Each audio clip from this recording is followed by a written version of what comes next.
Baik, terima kasih atas kesempatan dan waktu yang diberikan kepada saya.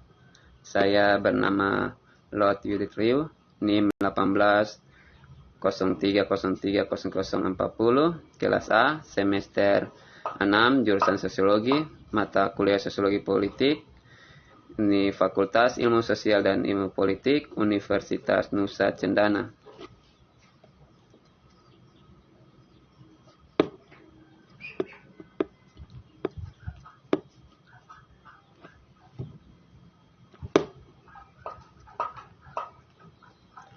Dari tugas yang diberikan yaitu tugas harian untuk mereview suatu buku. Judul bukunya yaitu Power, Politics and Society Introduction to Political Sociology.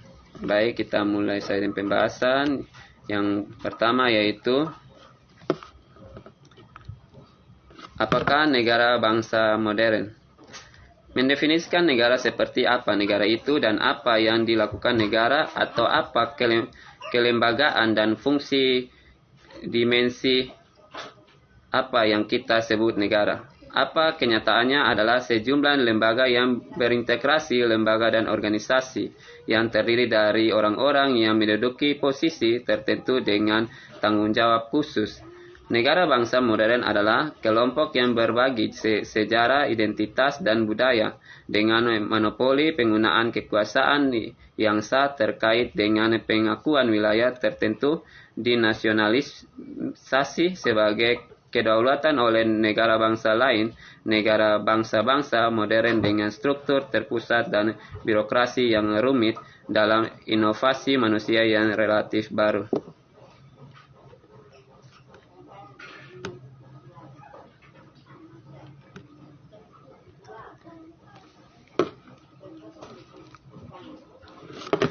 Max Weber berpendapat bahwa negara adalah komunitas manusia yang mengklaim monopoli tentang penggunaan yang sah dari kekuatan fisik dalam wilayah tertentu.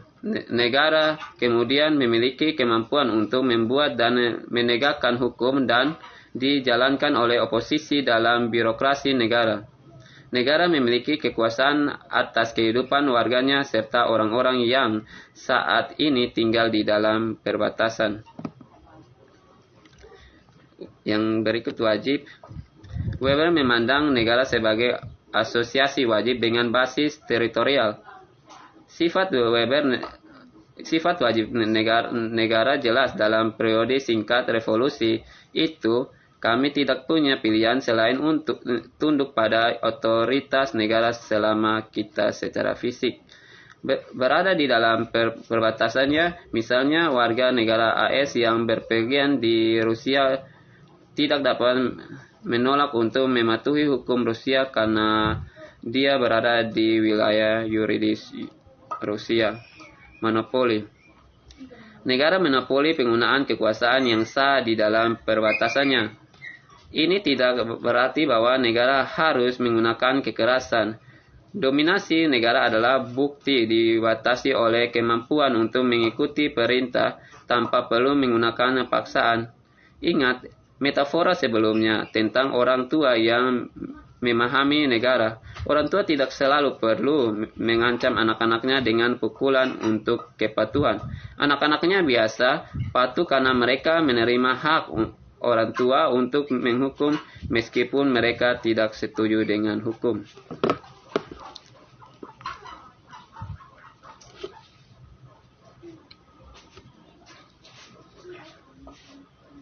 Yang berikut membedakan pemerintah dan negara. Negara bukanlah entitas tunggal tetapi jaringan organisasi.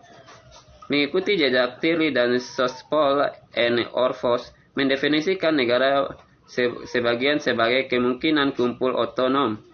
Pendekanan Orlov, organisasi kreatif, abstraktif, yuridis, dan administratif yang mengendalikan wilayah dan populasi di dalamnya.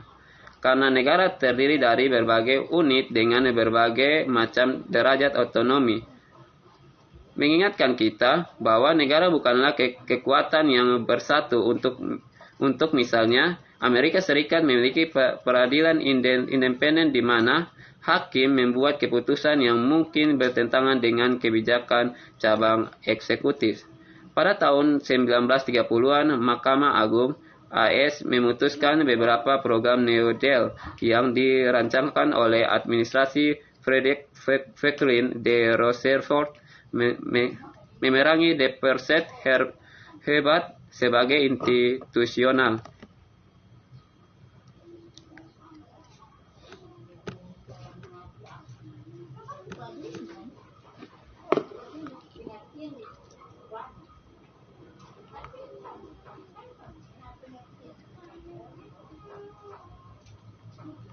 Yang berikut membedakan bangsa dan negara. Konsep berbangsa dan bernegara seringkali membingungkan atau dianggap tidak identik. Konsep ini adalah berbeda sebagai bangsa mengacu pada budaya bersama, identitas dan keinginan untuk menentukan nasib sendiri politik, sedangkan negara adalah badan hukum. Bangsa dan negara bagian mungkin sama dengan persatuan negara diakui sebagai negara bangsa, karena ada rasa persatuan nasional dan wilayah geografis berbeda yang dikendalikan oleh hukum AS yang diakui oleh negara bangsa lain. Politik sosiologi telah berkontribusi pada kebingungan ini dengan terlalu menekankan karakter organisasi negara dengan mengorbankan kepentingan bangsa.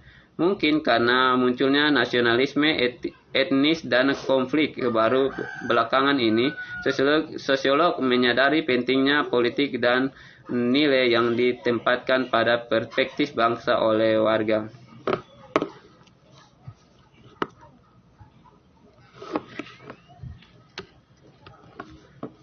Yang berikut munculnya bangsa. Gervert dan Edward 2005 berpendapat bahwa nasionalisme adalah budaya dan bukan fenomena struktural. Namun ada berbagai pandangan tentang apa yang menyebabkan munculnya bangsa-bangsa dan apakah modernisasi itu yang dibutuhkan. Dalam ulasan mereka, Gervert dan Edward mencatat bahwa modernis telah menjadi populer sejak 1980-an dan para sarjana dalam kelompok ini percaya bahwa bangsa adalah hasil dari rangkungan sosial dan lingkungan tertentu, proses normik termasuk kapitalisme, industrialisme, dan kebangkitan negara produkrasi.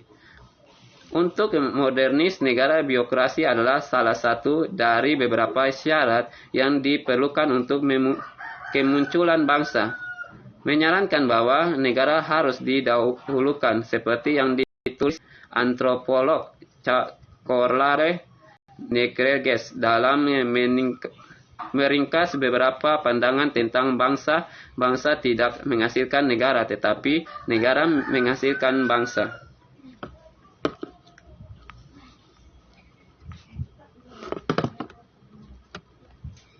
Yang berikut, demokrasi. Demokrasi adalah sistem politik di mana peluang untuk berpartisipasi dalam pengambilan keputusan sangat luas, dibagi di antara semua warga negara dewasa.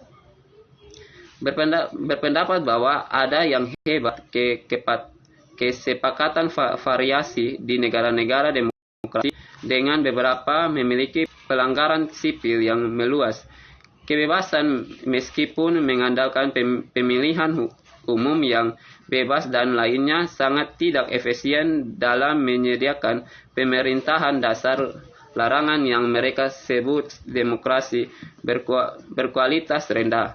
3 tipe dasar demokrasi langsung, perwakilan, dan liberal, tidak eksklusif atau sama lain.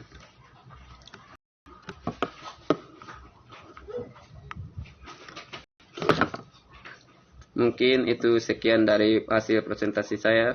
Terima kasih atas kesempatan dan waktu yang diberikan.